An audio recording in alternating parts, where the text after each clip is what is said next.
Hey, in this video, I will show you how to play TikTok in slow-mo or how to put TikTok videos in slow motion in 2021. And it's basically the same thing on any iPhone and on any Android device. So if you appreciate me making a video just like this, give me a like for the YouTube algorithm. It really helps me out. Subscribe if you are new. And hey, if you have any questions whatsoever, let me know in the comment section down below. And by the way, comment down below which country are you watching this video from. I'm really curious to know.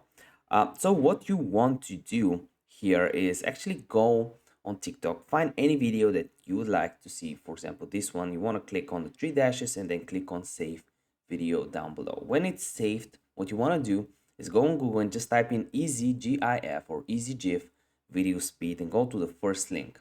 And here you want to go down and just click on select video, choose the file, then click on upload video right here. And when you do, you can actually click choose how slow do you want the video to be, and you can see the video in slow motion. It's very easy.